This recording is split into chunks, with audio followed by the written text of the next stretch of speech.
Welcome back to me, Kevin. Report number 43. This has got to be the weirdest market yet. I'll tell you, oil down again, 1.25%. But what's so weird is that over the last 2 days, that is Friday and today, the 10-year Treasury has plummeted again. We went as high as 4.08% on Thursday. Then on Friday, we lost about 11 bips, and today we lose another 6.4. I mean, look, that's fantastic for potentially, loosening financial conditions such that maybe the stock market could do well and maybe real estate will recover. But it's so odd because what pushed the head fake all the way up to 4.09 or 4.08, and all of a sudden that sell off again? Who knows? Quite weird. Even CNBC doesn't know. They're running a headline saying Treasury yields fall as investors prepare for key economic data. In other words, they have no freaking idea what's going on. And I'll tell you, that is pretty weird because Goldman Sachs and their financial conditions index plummeted a little bit over the last, essentially trading day here. Went from a number of almost knocking on the door of 100.27 back to about 99.96. That might not sound like a big drop, but it's a drop that brings us. It starts killing that major uptrend that we've been seeing. I'll show you really quick just over the last few days here. Stand by, I'll show you the chart so you could just see it yourself. It's a little bit of a drop, but it shows you a change in direction over here, right? So this right here is February, right here is March. All of a sudden, financial conditions softening a little bit. Now, obviously, it's volatile, but we've been in this trend of straight up, and all of a sudden, we're getting this drop. And really, most of this is because of Treasury yields, in my opinion. But it's odd because this is happening at the same time as break-evens have reset substantially higher break-even inflation rate. Now, even there's an inflection point, but it's super, super minor. And given the volatility of break-evens, this one probably means nothing in terms of an inflection point. But take a look at this chart. This is your 5-year break-evens. And we regularly talk about this one, but what's remarkable here is you're going back to August in terms of we haven't seen inflation worries this high since August. We exceeded the worries of October. Now, technically, if we exceed the worries of October, we should be trading lower in the market, right? But we're not. And that's, in my opinion, because this break even isn't the only thing really driving the market either up or down. I really think, I've mentioned this a few times, but I think this sort of evidence is it. To me, the fear is not that inflation sticks around a little bit higher for longer. I think the fear is that we go back to these sort of levels of break evens or even substantially even higher. And that's where Paul Volcker comes out, right? If we get these levels or more, we get Paul Volcker. All this crap over here doesn't matter. This is all just, all right, whatever, inflation will be sticky for a little bit longer. But I'll tell you, the market is pretty volatile in leading into this data over here.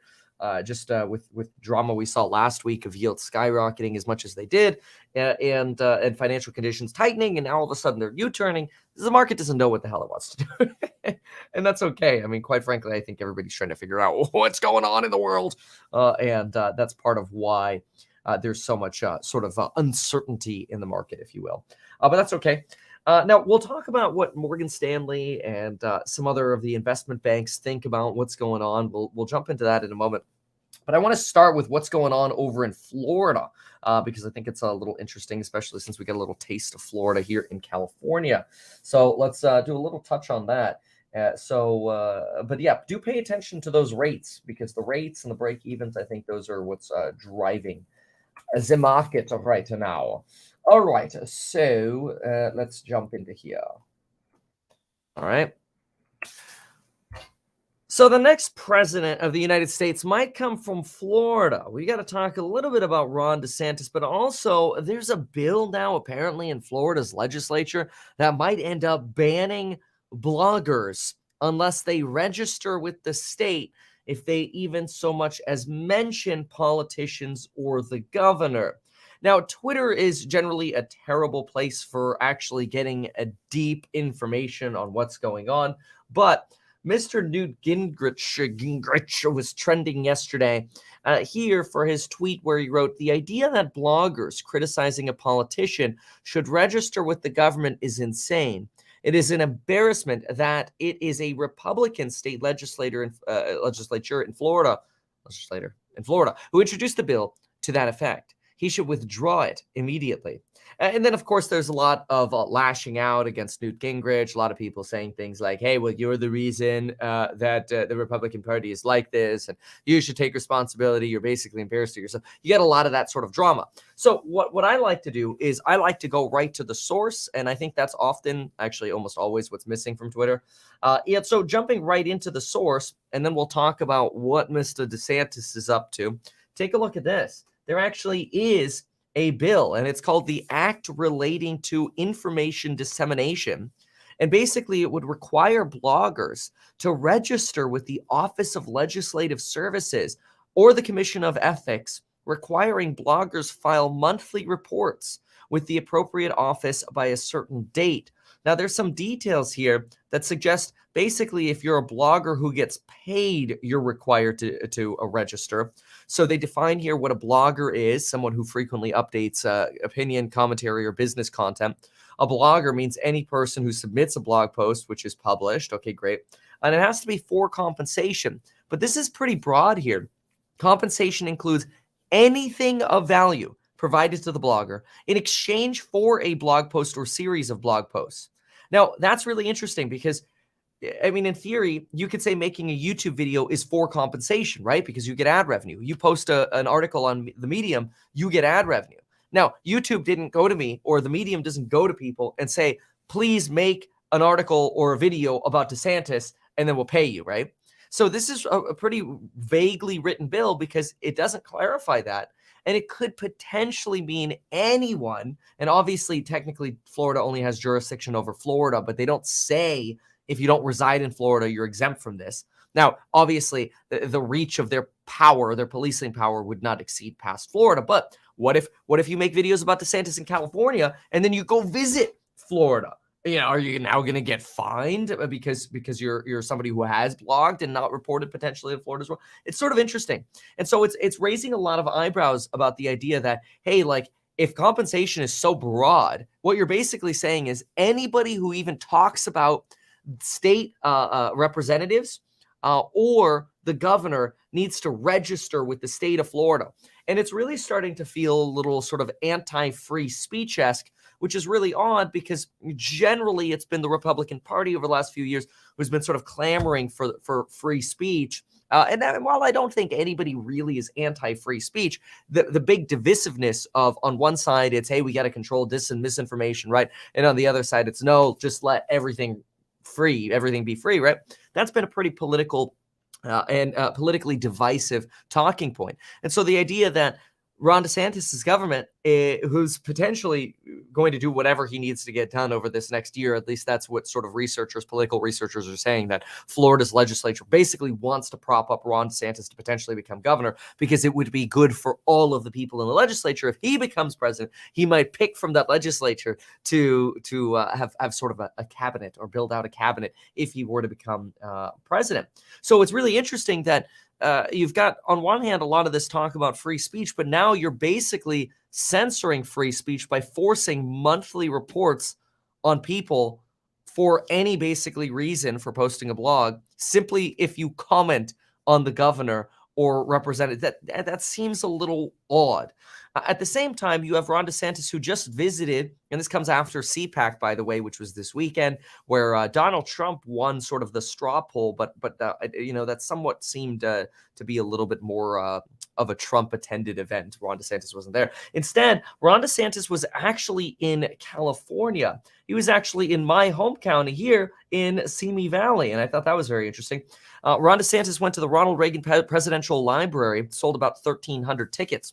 And he talked about this great American exodus from states governed by leftist politicians and how people are voting with their feet. I mean, this is old news. We've been using that phrase for probably for decades, quite frankly, but really heavily since the pandemic. It's hard to argue, though, that people are solely voting with their feet because of politics. California has gotten really expensive. And in part because, California is really beautiful in terms of, like, physically, people are awesome, the weather's cool, but the politicians are loony. Okay, so we know that. Well, but the Wall Street Journal, for example, alleges, there's probably a good chance people are leaving California, the ones who are, because of a lack of affordable housing. and hybrid work setups that really allow you to go from like a 3 and 2 here to like a 6-bedroom mansion in Texas, or even Florida, right? But anyway, Ron DeSantis at his event in Simi Valley talked about, of course, having empowered people to make a choice as to whether or not they want to take the vaccine, not enforcing mandates. And this is interesting because early in the pandemic, Ron DeSantis was actually a big proponent of getting vaccinated, but now he's sort of trying to back that away by saying, hey, but I was super anti-mandate and my schools were open over here, right? And the Washington Post interviewed some attendees at the event who described themselves as Trumpers, but they responded and said, Ron DeSantis seems like Trump, but less divisive and potentially with a brain. Now, I thought that maybe that obviously that was potentially, they picked that one quote because it's a little extreme. But this idea that maybe Ron DeSantis would be like the diet version of Donald Trump and maybe a little less divisive is really interesting because, it does seem like there's a chance you'll have a Ron DeSantis v. Trump primary. And then on the other side, you might have, if Biden runs, you'll probably just have Biden. If Biden doesn't run, you'll probably have like a Newsom / Kamala runoff. So we'll see. But anyway, what's also very interesting, and kind of goes back to sort of how this is all piecing together, is Ron DeSantis is trying to create the narrative of everyone fleeing California, which again, to some regards is true. But on the other hand, is really pro-free speech, while you see at the same time also this sort of almost anti-free speech-ish bill in Florida. But it's not just that. It's also what's going on with Disney and how Disney is kind of being used as a pawn here for DeSantis's efforts. So here's actually an op-ed piece in the Wall Street Journal by the man himself, Ron DeSantis himself. And he talks about how on Monday he signed a law ending Disney's self-governing status of over 43 square miles. Disney no longer has its own government. And really, this is starting to make people reiterate the idea that, man, on one hand, Ron DeSantis is all like, hey, free speech, free speech, free speech. But then why is your legislature putting together something that kind of potentially restricts free speech, requiring this registration? It's basically burden, right? When you put a burden on speech, you essentially restrict it. It's kind of like, hey, you know what? We want you to put these gloves on while you're writing your paper. It's just another step. We're not stopping you from writing, but we want you to go through another step. And if the more steps we put on you, then the more inconvenient it is, the less likely you produce content, right? That's usually how it works. So it's not really eliminating the opportunity to speak, but it is restricting that somewhat.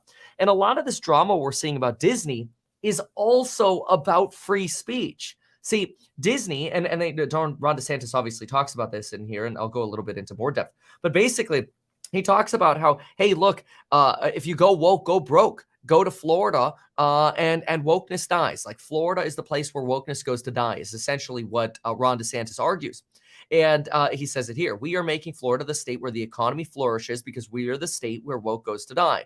And he makes this argument that corporations should not involve themselves in politics, and that basically Disney ended up, challenging this idea that Florida was going to put up the essentially don't say gay bill. Now, that phrase is not actually in the bill. It's just how everybody knows it. That's the politically popular way of talking about it. It basically says, hey, we don't want sexual education for people under a certain age, children under a certain age. Like 5-year-olds shouldn't be talked to about basically sexual education or gender orientation or gender identity.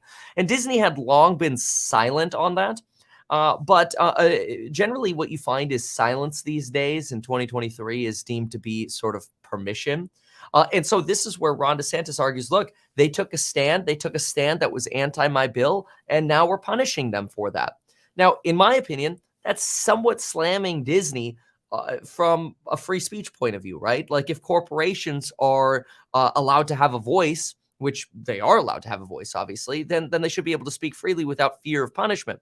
The idea that then, potentially Ron DeSantis starts restricting rights from Disney, I think is somewhat interesting because it basically sends a signal to any business in Florida. Hey, if you don't align with our policies, we'll find a way to screw you.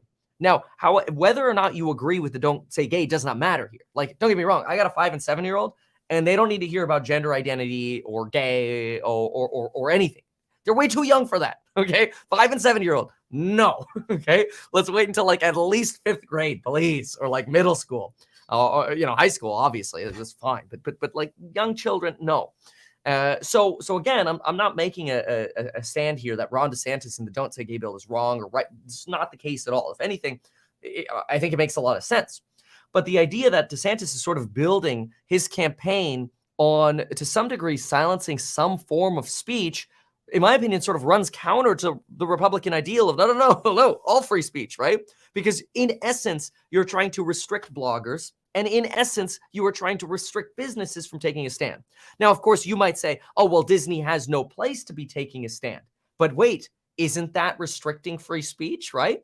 So now, what I also think is very interesting is Ron DeSantis goes on to say the following here. Disney's special arrangement, which dates back to 1967, was an indefensible example of corporate welfare. Now, this I think is remarkable. Indefensible example of corporate welfare. I'll let him keep going and then I'll respond to that. It provided the company with favorable tax treatment, including the ability to assess its own property valuations and enjoy benefits of regional infrastructure improvements without paying taxes towards the project. It exempted Disney from Florida's building and fire prevention codes. It even allowed Disney to build a nuclear power plant and to use eminent domain to seize property outside the district's boundaries. While the districts are common in Florida, Disney's deal was conspicuous in the massive benefits it conferred. Okay, so first of all, it's really worth understanding what happened here, okay? Because this right here makes it sound like DeSantis is coming in on basically a white horse and saying, how dare Disney wield all this power? We will take it back. But you have to remember what Orlando was before 1967. Folks, it was nothing. It was swampland. That's it. In fact, much of Florida still today is swamp. And that's not a diss on Florida. I spent 16 years growing up in Florida. I love Florida. I'll actually be at Florida later this week. But this idea that, we got to take back all that was given to Disney. Disney created Orlando. Disney built its own fire department, police station. It built its the parks. And this idea that Disney used its eminent domain to seize private property. Let's hold on for a moment. Disney's eminent domain power actually led Disney to preserve a lot of the natural forestry that's around Disney because they wanted that on purpose to make the whole Disney World area feel as sort of natural as possible. Now, don't get me wrong. Yeah, there are going to be cases where certain land was transformed into potentially a parking lot. Duh. But then again, it was all a swamp. But when you go to Disney World or even you fly into Orlando, you're like, damn, a lot of trees over here. It's not like Disney leveled everything. Also, this idea that Disney, was allowed to build a nuclear reactor, that's true because Disney takes a lot of power, but they never ended up building their own nuclear reactor. And even if they did, that would be better than what we have today, which is a natural gas power plant instead of a nuclear reactor. Now, Florida does have its own nuclear reactors, which is great, but remember what Disney was supposed to be. Disney was supposed to be the experimental prototype community of tomorrow. That stands for Epcot, right? It was supposed to be a futuristic city that would be home to 20,000 residents in an area that there never used to be people. So Disney World needed to move fast. They needed to build roads, emergency services, utilities. Disney did that. They built the levees. They built the drainage system. Yes. Did other parts of Florida end up hooking up to those projects and benefit from that economic impact? Of course. But Ron DeSantis, we got to look at the numbers. I wrote down some of them over here. Disney's a huge part of Florida. Look at Oxford Economics. I used before the pandemic just because some of the 2022 numbers aren't available yet. And if you go into 21 and 2020, things are very skewed by the pandemic. So I just wanted to look at 2019 since we're likely to trend back to that trend as most things are in business. But look at 2019. Disney World had a $75.2 billion economic impact on Florida. Florida's GDP is just under $1 trillion. That means Disney World itself sets up about 7.7% of Florida's entire GDP. 4.5% of the people who work in Florida work for Disney World or somehow employed as a contractor by Disney or work for Disney in some regard. And $5.8 billion of Florida's tax revenue, or 15.9%, comes from Disney World. So I find it really interesting. And I kind of have a conclusion to all of this. So first of all, you have this the speech bill, right? Restricting speech in Florida. Then you have this sort of Disney removing basically their policing powers, which policing powers include building and safety and infrastructure and everything, blah, blah, blah, blah, right? So you have the speech bill, then you have Disney. Then you have this idea of woke goes to die in Florida. So my take on this, is that right now in society, we do have a very split United States right now. On one hand, we have this idea that everything has turned woke, although the idea of woke has really become extreme, right? Woke used to just be awareness, right? It used to be aware. So you were sort of aware maybe of privileges or differences, right? This has now gone to the extreme, right? So there's the extreme version, and then there's sort of the normal version of this. And then what you have happening in Florida is really you've gone to the anti-woke extreme. And so that's really the fight of what I think is the 2024 election and what we're going to see a lot of. You're going to basically have an argument of the extreme versus the extreme. Now, personally, I hate that because I think the vast majority of Americans sort of sit in the middle like, yeah, look, some things over here make sense. Some things over here make sense. That doesn't make sense. That doesn't make sense. And I personally think that Disney and the speech bill have really just sort of become pawns to the idea of reiterating this extreme, because that seems to be what's probably most popular for Republican candidates right now. And so I don't actually think anything practically is going to change at Disney. In fact, Disney World Florida has a board that controls the sort of the Reedy Creek district, and Ron DeSantis can now sort of put his puppets on that board.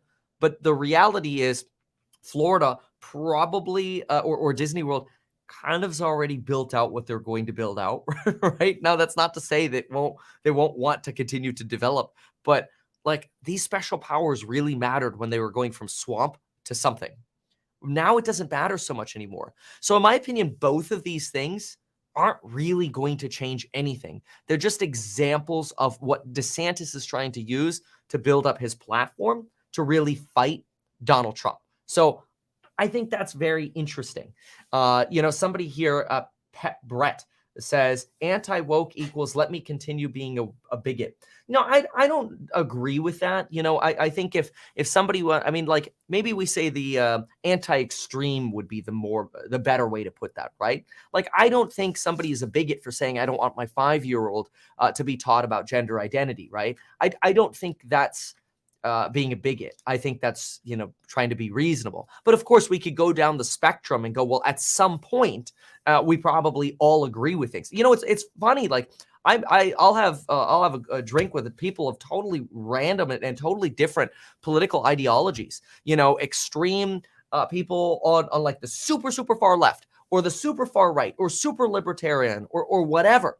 And I'll tell you, we usually, even though people identify as potentially super one thing, most people are relatively reasonable. It's surprising. I'm not saying everyone, don't get me wrong, right? But it is really, really interesting. I think that's fascinating. So this election cycle is going to be incredible. Somebody here says, Kevin contradicts himself. He says that this is an example of anti-woke extremism in one breath, and then says won't really matter in the big picture. How is that? Okay, so what I'm saying is, so I'm not contradicting myself. Actually, you're just reiterating what I'm saying. What I'm saying is anti-woke extremism is punishing Disney's free speech and taking away their policing powers, really. That's the way it's being put up on a pedestal. Oh, you go woke, you go broke. But the reality is this probably isn't going to affect Disney at all. In fact, I would not be surprised if Ron DeSantis picked up the phone, talked to Bob Iger, who just took over as CEO again, said, look, man, I'm going to put some puppets in. You guys just keep doing you, but I'm going to go use this as a political tool to show everybody that you don't mess with Ron DeSantis. That's what I'm saying. So maybe there was just a misunderstanding in how I explained that, but I don't think, I think it's almost a little bit like Florida style virtue signaling, dare I say, right? Like it's not really going to make a difference to Disney World, but it does help sort of prop up his game. Now, don't get me wrong.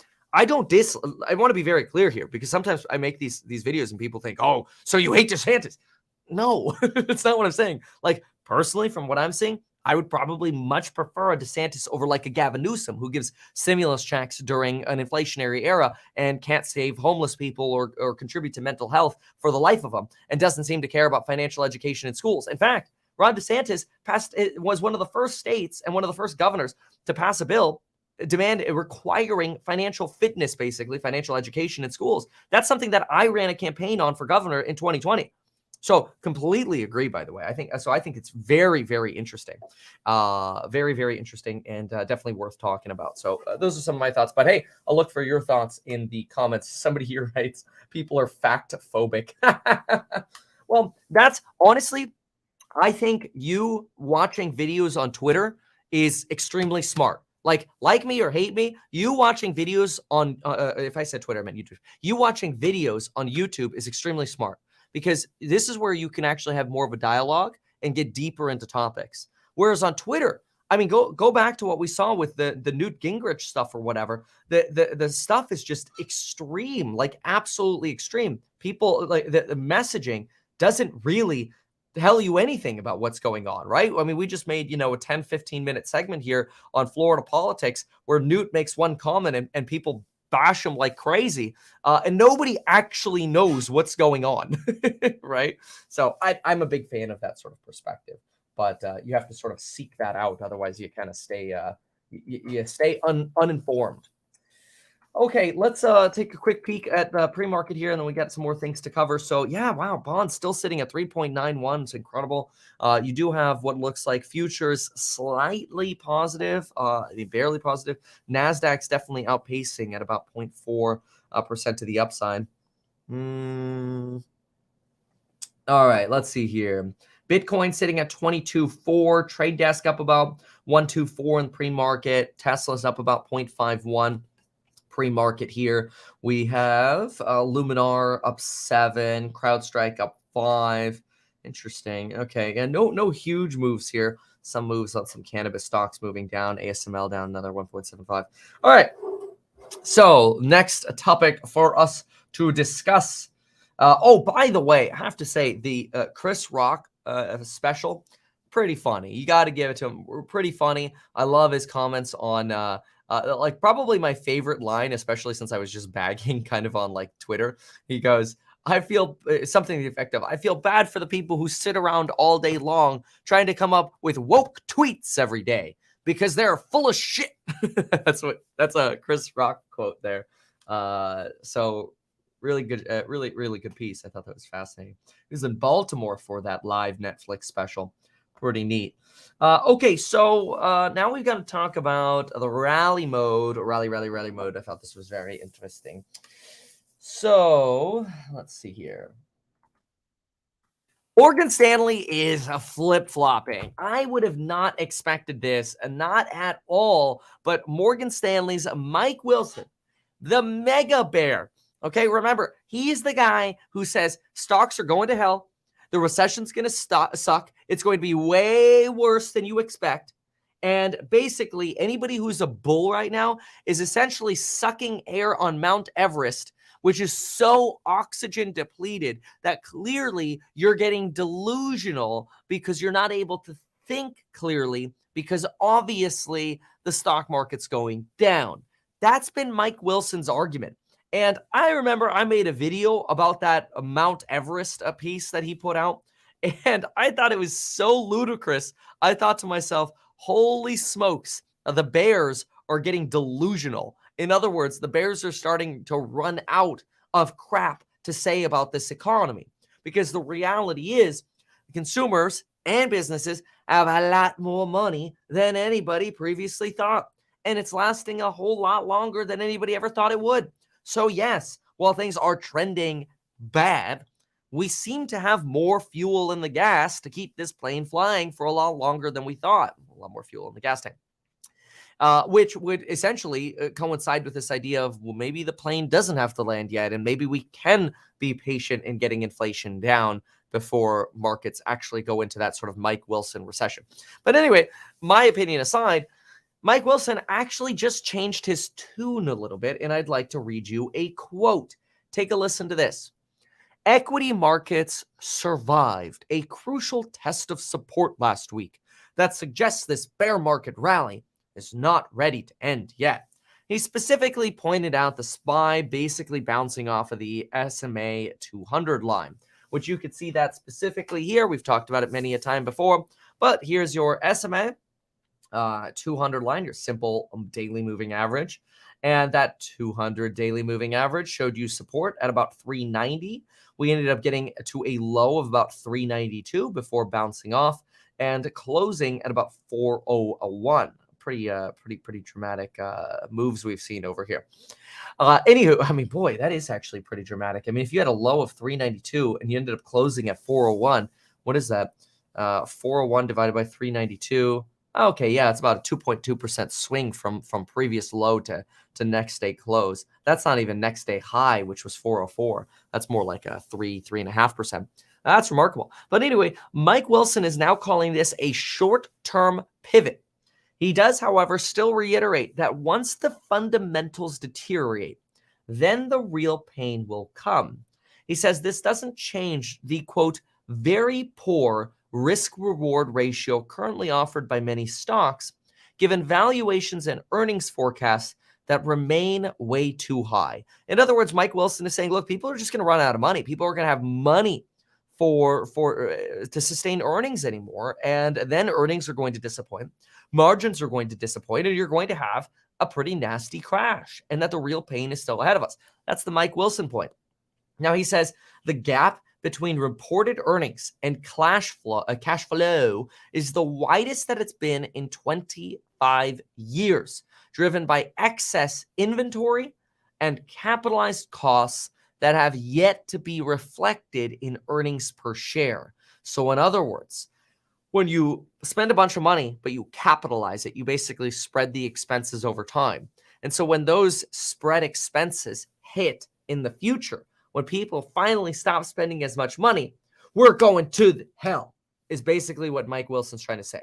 And now he's trying to hedge his argument that everything's going to hell by basically saying, okay, well, fine, maybe the rally will last a little bit longer, but don't worry, the bear market's coming, I promise.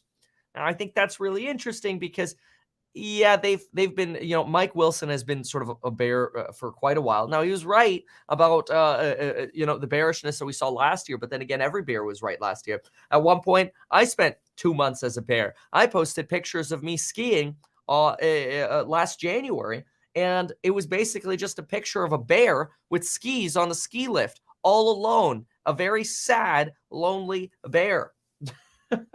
But what I always like to do is I try to look at some of the other information that we're getting from other analysts, specifically even within Morgan Stanley. I personally wonder if all these people at Morgan Stanley are in the same office and they've put Mike Wilson in a corner, and then you've got the level-headed people on the main floor that are kind of like, there's Mike again. Poor Mike. I don't know. And who knows? Maybe he'll end up being right. But here's yet another piece from Morgan Stanley, which is basically the opposite. And what I thought was interesting about this one, and I try to read everything, right? I try to read the bear case and I try to read the bull case. And when I hear the bears arguing that, don't worry, the pain will come, and you must be on Mount Everest because the oxygen's getting thin, it makes me think dude, you're running out of facts. And when you're running out of facts to support the bear case is going to go away. So far, people and businesses still have lots of money. And I think that's the big thing that everyone is missing, is just they want to just grab them by the shoulders and go, people have too much money. Now, on one hand, that could be really bad because we could actually confirm a meaningful re-acceleration of inflation, right? If the January numbers re-accelerate or continue to prove a re-acceleration here in February with the data we're getting in March, we're screwed. Mike Wilson's going to be right then. Okay. In fact, look, you already know this, right? You already know that coming up, we have a jobs report on the 10th. We got CPI on the 14th, and then we get the Fed on the 22nd. You already know this. But something that we haven't talked about before is that you should not pay attention specifically to those reports. You know what you want to pay attention to? You want to pay attention to the following. The revisions. I want you to look at the January revisions when this data comes out. Pay attention to the January revisions, because here's the best case scenario, in my opinion. Best case case we get the Feb data, the Feb data comes in slightly soft, okay? I mean, the softer it is, obviously, the better. But you want the Fed data to come in soft. But then you want the Jan data to be revised down because the Jan data was so ridiculous with seasonal adjustments. I'm really hoping for a revision down. Now, I just want to be really clear here before I keep going through this Morgan Stanley piece. If the data for January gets revised down and you get soft February data, I think we break through the next levels of support on the retracement levels for everything. Bitcoin, SPY, tech, Tesla. I don't care what you're investing in. AMC, it's not my fault if you want to invest in bankrupt, in AMC. It's all going up. That would be great. So revisions, pay attention to those. Really, really important. But what's Morgan Stanley saying over here? So Morgan Stanley suggests that, hey, in the coming weeks, we'll get more data. Duh, we know that. But Morgan Stanley believes right now that the Fed will only require 2 more price hikes or interest rate hikes. Now, that's interesting because we've really been talking about this idea of maybe a pause after March until that January data came out. After that January data came out, everybody's like, oh, crap. Yep, we're going to end up seeing rates go up higher for longer. And so now we're pricing in that hike in May as well. In fact, if we look at futures pricing, we're about a 71% chance of getting a 25 BP hike. Oh, wow, that's actually bullish. And a 28% chance of a 50 BP hike. Now, I think that's ludicrous. I think there's almost no chance we get a 50 BP hike unless, of course, the data comes in like terribly bad. The data would have to be so bad for jobs and CPI to get a 50 because it would just shoot the Fed's credibility in the foot for what they have left. And then when we look at May, we're looking at probably somewhere between it's about a 95% chance that we're going to be up at 5.25 to 5.5. So yeah, it's actually closer to like 97%.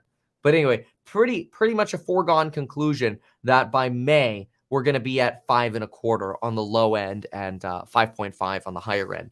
That's essentially a foregone conclusion, right? But anyway, what do we have here? So they talk about after these 2 more cuts, they think the Fed will pause. So they're setting this up to say that, okay, June, pause, and then March of next year, that's when they actually think you get your first cut. And you're going to start seeing 25 BP hikes, or cuts rather. Now, this is pretty far out. So what we've noticed is that everything has taken a lot longer than expected, unfortunately. And patience is really, really important in this sort of market. But if this ends up playing out the way it's expected here, as long as people continue to have money to spend between now and then, yeah, we could be okay. In a crazy way, we could be okay to sustain this economy out of a recession. It would be, I'll tell you, it like fate loves irony, as Elon Musk always says. It would be the most ironic thing to see that the most predicted recession and the steepest hiking cycle in 40 years does not end up turning into a recession. Jerome Powell will go down as an absolute hero. Now, I've also been reading some Fed papers, and it's important to remember because some people keep talking to me about like, oh, the Fed's definitely going to rug pull us. I'm like, I don't know, man. The Fed is pretty acutely aware of the pain that their activity causes. In fact, let me get to the conclusion on this paper. I was just reading this morning. Here, look at this. My favorite line was actually right here, where they said, such policies, in other words, so they talk about keeping rates for too low for too long, blah, blah, blah. But anyway, if you create the risks of financial crises, then you want to avoid creating the risks of financial crises because of the social, political, and economic costs that come with them. And I thought that was fascinating because it really shows sort of the Fed's awareness. This is a Fed paper, by the way. It shows the Fed's awareness of look, if you tighten too hard, people lose their jobs, people go bankrupt, you ruin businesses that potentially could have otherwise thrived. So you really impact humans.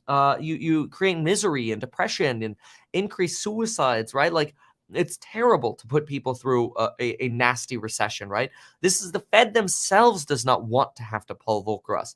because the costs are too high. It also hurts our standing of the US dollar. And then, of course, it hurts the long-term economic prosperity of America as well. Anywho, continuing on here, Fed has made less progress towards disinflation than previously thought. For any additional insight into the May meeting, we would need to see the evidence that the reacceleration is real. This is basically saying, look, for us to even remotely think we're going to end up getting 50 BP, we're going to have to somehow prove that, oh yeah, everything's reaccelerating. And even if you look at Costco's earnings call from the second, you're not, look, you're obviously seeing that prices have gone up. But they're not meaningfully continuing. In fact, most companies, even Costco, aren't talking about more future, hikes for wages. Instead, what are they talking about? They're talking about autonomy and efficiency. I'll just read it to you because I'm not making this up. Look at this. Notwithstanding the 2 to 3 off-season wage increases we had over the last 15 months, which has impacted some slight deleverage. Deleverage, basically, this gets a little complicated. Deleverage means basically their OPEX and their cost of goods sold went up a little bit higher than the rate that revenue increased. So notwithstanding this information, given that we've only slightly deleveraged, is actually pretty impressive, given that labor is our biggest expense. So then what do they talk about? They don't talk about more wage increases. Instead, they talk about it's our productivity. We're getting better at productivity. And then over here, you have an analyst that's saying, so if compensation is rising 6% and inflation, like nominal prices, are going up 6% for goods, but traffic is only up 3%, then that means you should be seeing revenues down 3%, right? He's basically saying 6 and 6 with offset by 3 should be a -3, right? And they're responding, well, people are spending more money on more expensive things, so not necessarily. In other words, not simply price inflation, it's mix. Now, mix is a really important phrase to remember when you're talking about finance because it's basically saying people are buying higher margin items at Costco rather than somewhere else. So that's good. That's a benefit to Costco. That actually shows some level of pricing power that can increase average selling prices. They're not actually just talking about increasing prices. In fact, when they're asked about the elasticity of price, they say, well, we don't really analyze price elasticity. We basically just focus on this. If we lower prices, we do more sales. So I think it's really interesting because if you go through the earnings call, and I'm just going to sum it up because it's a little arcane, but if I make it simple, the simplest way to put it is Costco is telling you, in my opinion, basically the same thing that almost every other company is. They're telling you, look, yeah, we had to raise prices, but you know what we're doing now? We're focusing on the fact that if we want more revenue, we could lower prices. If we want more margin, we focus on productivity and automating. That's really what you're seeing at almost every single company that I've been analyzing. I'm trying to find where that automate. Here it is. Oh, found it. Look at this. So inflation has gone up. We know that. It's gone up in the past. We know that. And I think the focus now, this is important now, what do they focus on? Is trying to figure out how to do things more efficiently. One of the things we do religiously every 4 weeks at the budget meeting is the operators are talking about certain focus items, whether it's improving overtime hours, in other words, cutting those, or things we've done to automate something physically, improving the flow of goods in the warehouse. So what is pretty much everyone talking about? Everyone's talking about efficiency, automating, becoming more productive. That's what everyone's talking about. Nobody's talking about, hey, we still got a lot more, wage inflation to pass on. We still got a lot more price increases ahead of us. And if anything, they were like, yeah, look, if we want to increase revenue, we could just cut prices. In my opinion, that's actually very bullish. And it's very bullish because it shows, even though we're going to go through some volatile hell over the next bit here, it's very bullish because the last thing you want is evidence that companies are starting to make you think Paul Volcker's coming, right? This is stuff we look at almost on a daily basis in our course member live streams when we do fundamental analysis. We try to understand what kind of pricing power do companies have. I encourage you to join those, by the way. Any of the programs comes with lifetime access to the course member live streams. But anyway, to me, this is fantastic. This is very good. It's also fantastic that Goldman Sachs, for the first time ever, has just turned bullish on Apple, saying it has a 32% upside from here, $199 price target. They talk about Apple's widening and increasing install base, basically leading to this moat of people not leaving Apple. And really, the more people they Venus flytrap in, the better. That was pretty interesting. So we'll see. But pretty excited about that. I know some people here say things like, Paul Volcker can't save us either. I mean, what I always respond to stuff like this is, hey, what evidence do you have? Like, where is the bad? Because I'm looking for it, and people send it to me, and then I make a video on it explaining how what they think is bad is actually not that bad. It's all like, usually the bear argument is, well, but prices are still up like 10%. I'm like, yeah, no shit. That's how inflation works. Stuff gets more expensive. Done. What matters is the stickiness of that, right?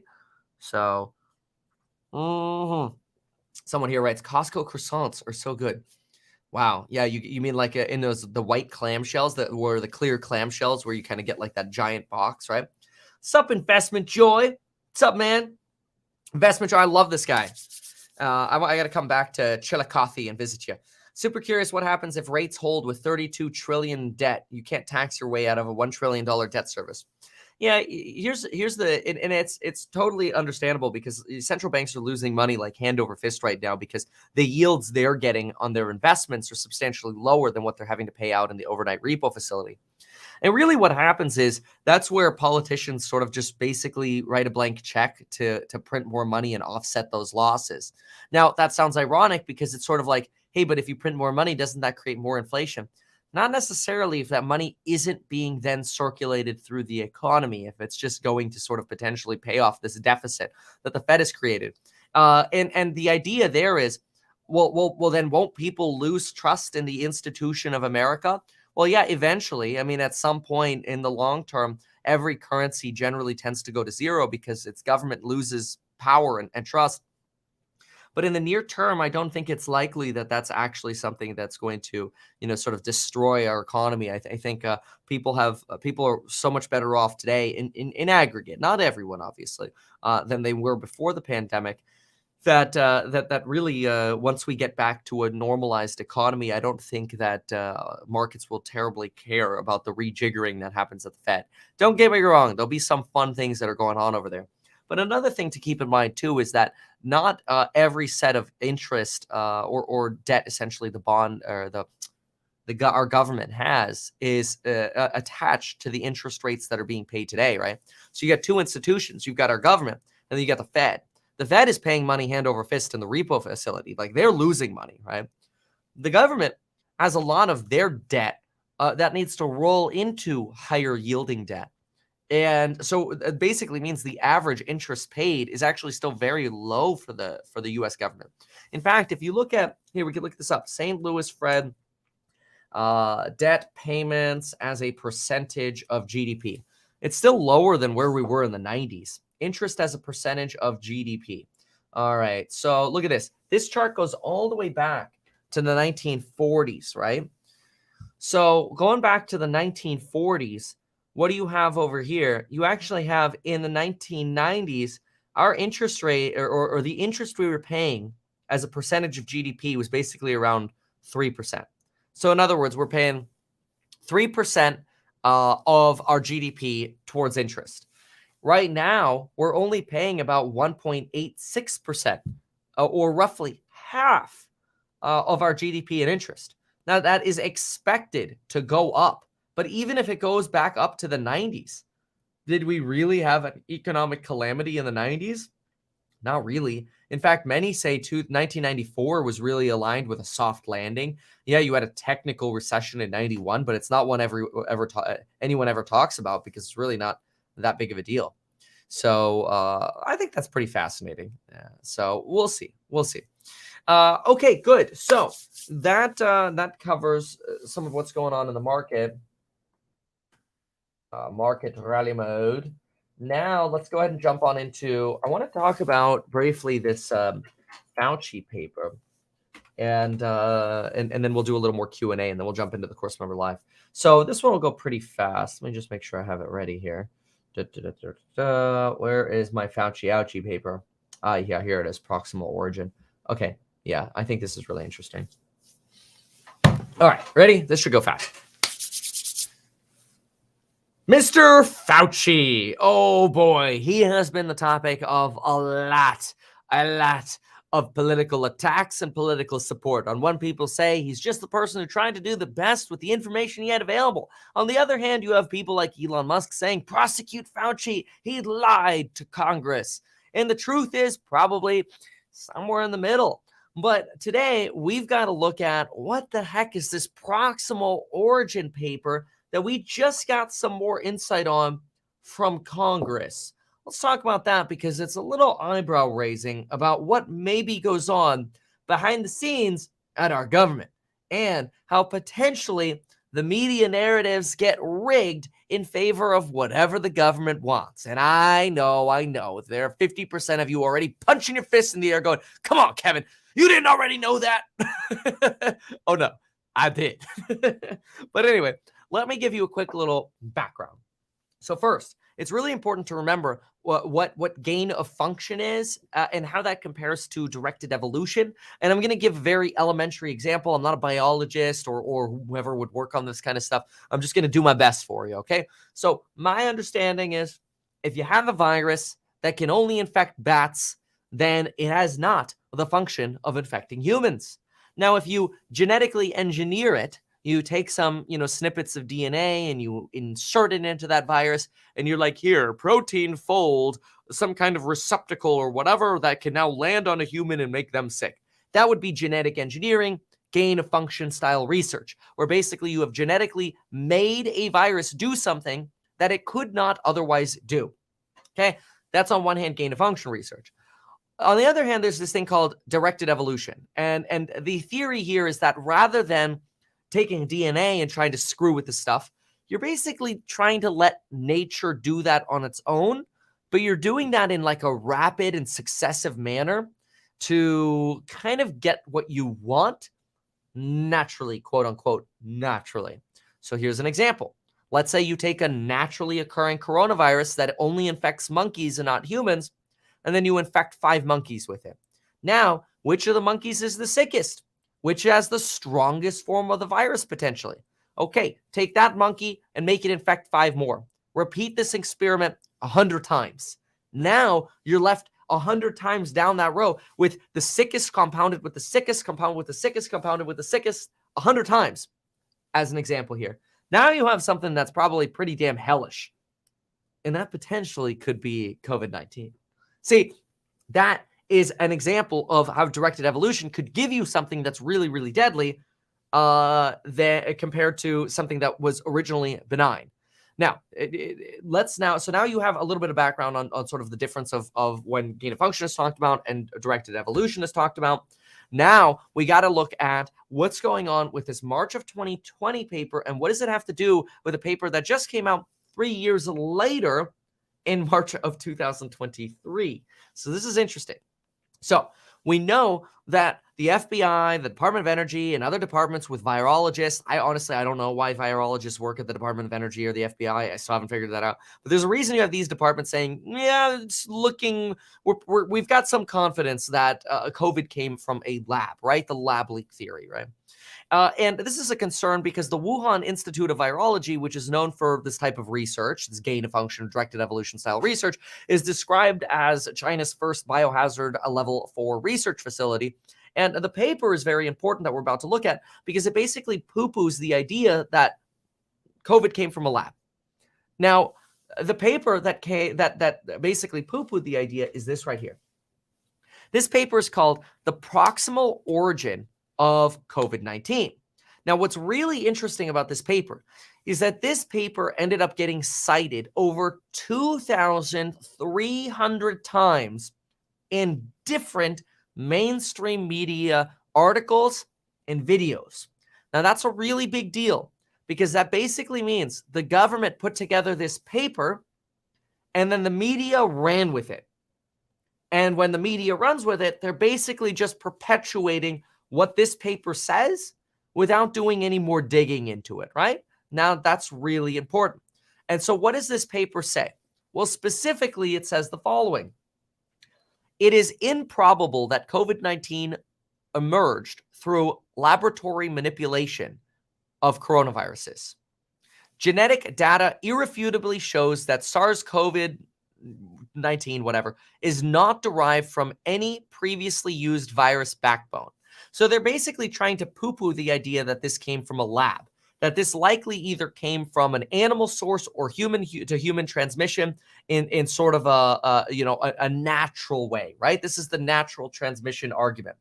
And it even ends by reiterating, since we observed all COVID known coronavirus features, including blah, blah, blah, blah, as it relates to coronaviruses in nature, we do not believe in any type of laboratory-based scenario. But wait a minute. Remember what I just described about directed evolution, where you kind of take a natural a COVID and then maybe you infect monkeys 100 different times? Well, if you remember high school biology, this coronavirus that you directedly evoluted, boy, I probably butchered that, but whatever, is going to have some genetic markers that are similar to the ones from nature. You've just really accelerated that process 100x, and that's not natural, right? By taking the constantly taking the sickest monkey and infecting the next sickest monkey is not natural, because in nature, it's entirely possible that a stronger form of the virus would just end up dying out in nature naturally because it has some sort of weakness that wouldn't otherwise be exposed in a laboratory where you could actually preserve a virus that's not supposed to exist anymore. Okay, so you have this paper that the media runs with from March of 2020, promoting that no lab leak theory. Okay, so we have this, but what did we just get? Well, we just got a report from the Congressional Subcommittee on the Origins of the Coronavirus, and in their report, in their memo released on Friday, what did they say? Well, they said the following. They said that Fauci, who knew the National Institute of Health, had contributed funding to the Wuhan Institute of Virology.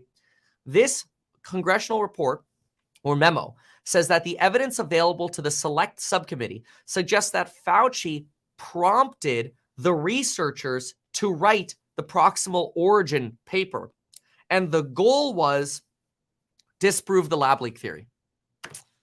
That's not good. Let me make that really clear what that means, okay? What that means is our government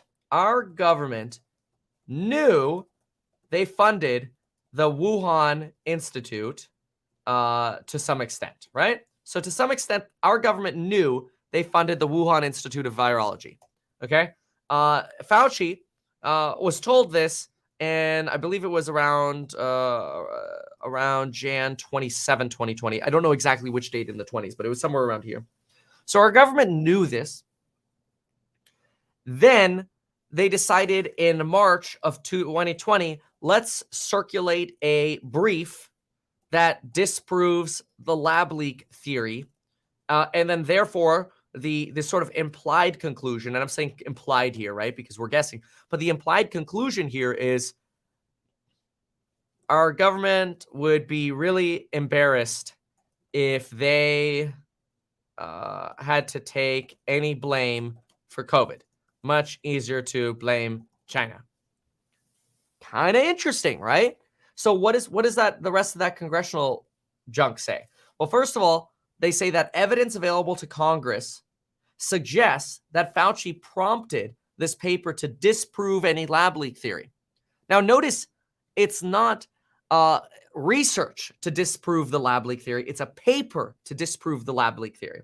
Now, it'd be one thing if it's like, hey, look, go to China and see if we can disprove the lab leak theory. And if we can't, then we can't, right? It's a paper, however, to disprove the lab leak theory. And then over here, you have, look at this. The goal of the proximal origin paper was to disprove a lab leak theory. Dr. Anderson had objectively weighed all the evidence available to him, and scientists must make conclusions available by all evidence, whatever. A lot of scientists quietly and privately, apparently on phone calls, stated, hey, like, what if it's a lab leak theory? But then according to emails, even Dr. Anderson stated, Our main work over the last couple weeks has been focused on trying to disprove any type of lab leak theory. The email directly contradicts Scripps' earlier statement that Dr. Anderson objectively weighed all evidence related to COVID. Instead, it appears Anderson was given direction and sought to formulate a paper regardless of the available evidence that would disprove a lab leak. This is from Congress. So then you get a little bit of talk about how, well, here's some more quotes here. Dr. Farah led the drafting process and made at least one uncredited direct edit to the proximal origin.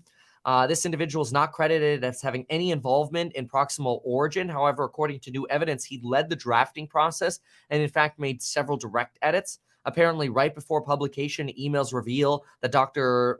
Farah was thanked for editing the document. Thank you for shepherding this paper. Listen to this. Rumors of bioweaponeering are now circulating in China. Dr. Farah responds and says, confirming that he will be pressuring Nature, which is a publication for science, and will be pressuring Nature to publish this letter. I will push Nature. In addition to leading the drafting publication process, Dr. Farah made at least one direct edit to proximal origin. On February 17th, the day proximal origin was first published publicly, Dr. Farah made an edit to the draft. Sorry to say micromanage, micro-edit, but would you be willing to change one sentence? I want to get the rest of that. Hold on, I want to get exactly that. So stand by. I want to get what that one sentence is. It'll take me just a second here. But anyway, what you're finding, this idea of bioengineering or bioweaponeering, I should say, which is a lot more scary. This idea is really, at the time that we had this sort of, dare I say, COVID hysteria circulating, governments were trying to do everything in their power to limit this idea that, oh yeah, governments are taking tax dollars, like our tax money, and are throwing it at potentially making bioweapons. Like, that's extremely concerning and extremely unpopular, right? Like, I don't think anybody really wants to hear that or think that that's sort of happening. But then again, we also don't want to stick our heads in the sand and assume that that sort of stuff is not happening, because clearly to some level it is. Anyway, so this full piece from the subcommittee is available online. It's been published. I don't know why my screenshot cut off there. And I hate leaving things on sort of a cutoff like that, because not that I think it really makes a difference, but I'd like to have it because I don't know now what the rest of it is, and I want to know it. Okay, well, I don't know that I can get it. Oh, wait, no, I have it right potentially here. So I got their emails. I've got all their emails. Dang it. No, that's embarrassing. All right, well, darn it. Kevin, this is so annoying. You ruined your video. I just want to know what the rest of that says. I'll have to figure it out, and I'll get to the bottom of exactly what's left in that. But let me see if I could just get the title of the report and maybe find it within the next minute here. Stand by 1 second. So this is the Select Subcommittee on Coronavirus Pandemic Research. Here we go. Oh, I got it. Finally. God, that took me forever. I'm sorry. Sometimes that happens. But if I see something that I want more answers on, I go find it.